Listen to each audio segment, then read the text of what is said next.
আসসালামু আলাইকুম প্রিয় শিক্ষার্থী, আমার ক্লাসে তোমাদেরকে স্বাগতম। তোমরা নিশ্চয়ই ভালো আছো।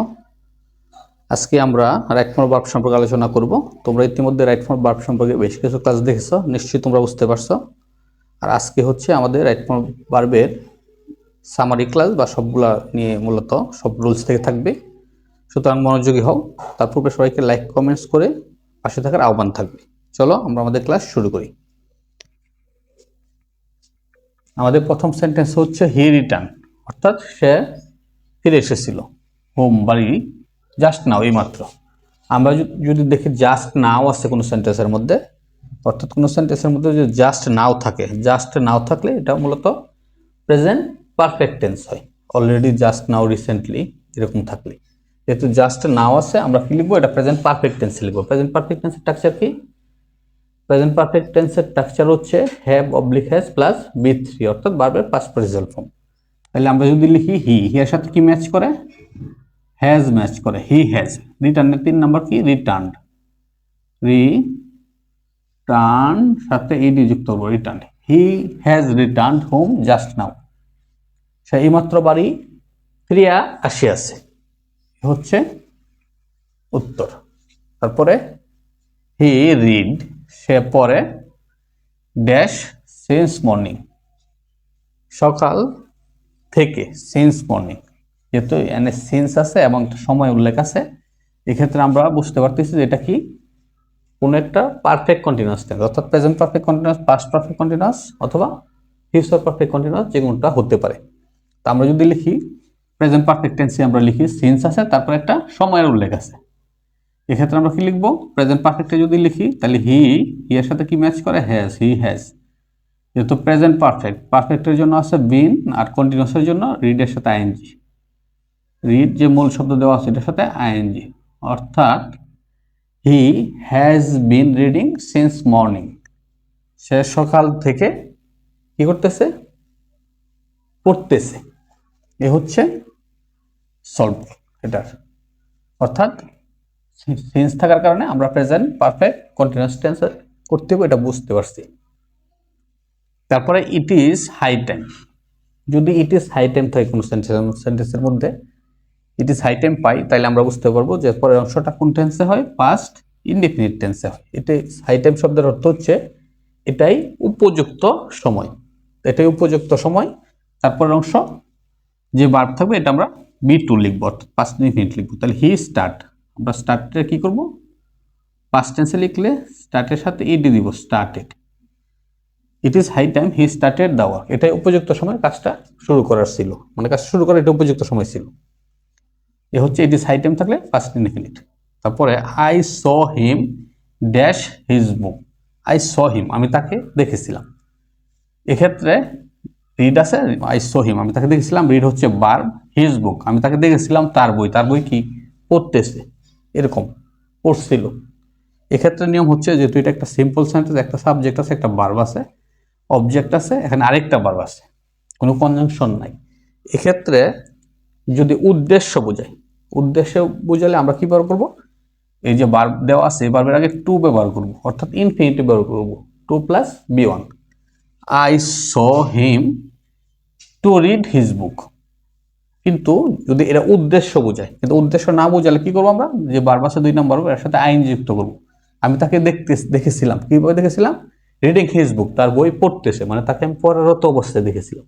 যেহেতু এখানে উদ্দেশ্য বুঝাইছে না, উদ্দেশ্য বুঝায় না। আমি তাকে, সে বাজারে গিয়েছিল, বাজারে গিয়েছিল মানে কিছু জিনিস ক্রয় করার উদ্দেশ্যে, ওই জায়গায় উদ্দেশ্য বোঝা।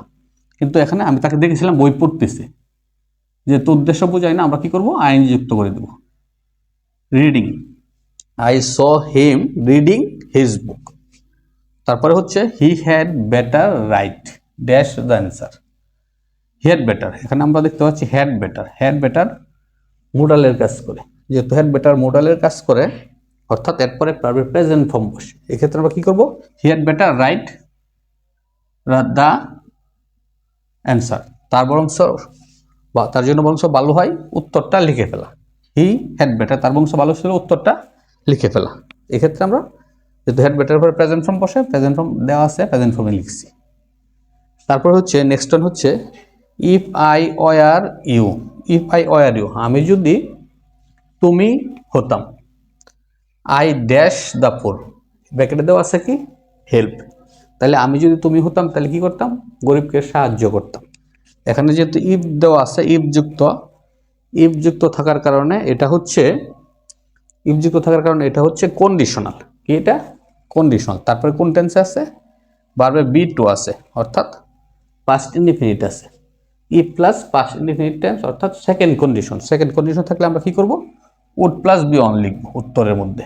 সাবজেক্ট প্লাস উড বা কুডও ব্যবহার করতে পারবো, মাইটও ব্যবহার করতে পারি প্রয়োজনে। তাহলে ইফ আই ওয়ার ইউ, আমি যদি তুমি হতাম তাহলে কি আমি গরিবদেরকে সাহায্য করতাম, এটা আমরা সেকেন্ড কন্ডিশনে লিখব। তাহলে আমরা লিখব কি আই উড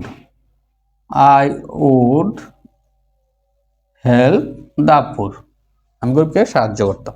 আর এটা হচ্ছে আনরিয়াল কন্ডিশন, এই কারণে আয়ের সাথে কি হয়েছে, ওয়ার হয়েছে। নিয়ম হচ্ছে আয়ের সাথে ওয়াজ ব্যবহার করার কথা, ওয়াজ, কিন্তু আমরা কি ব্যবহার করছি, ওয়ার। কেন ব্যবহার করছি, কারণ এটা হচ্ছে অবাস্তব। আমি যদি তুমি হইতাম তাহলে সাহায্য করতাম, এর অর্থ হলো আমি ওই ব্যক্তি না।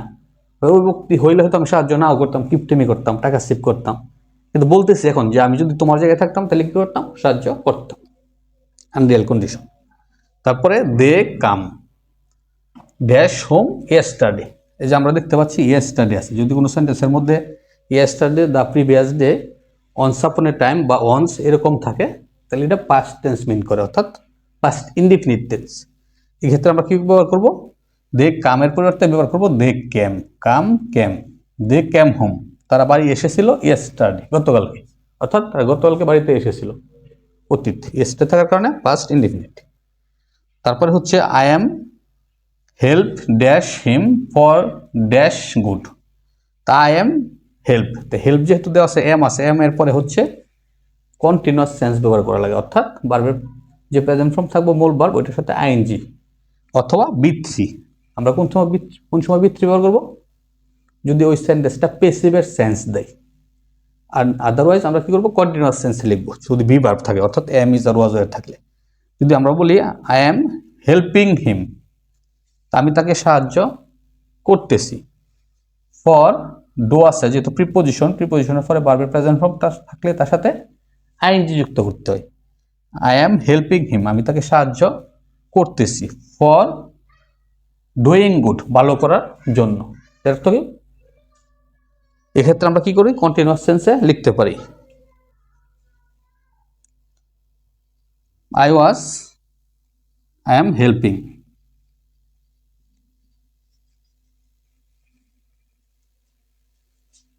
I am helping him for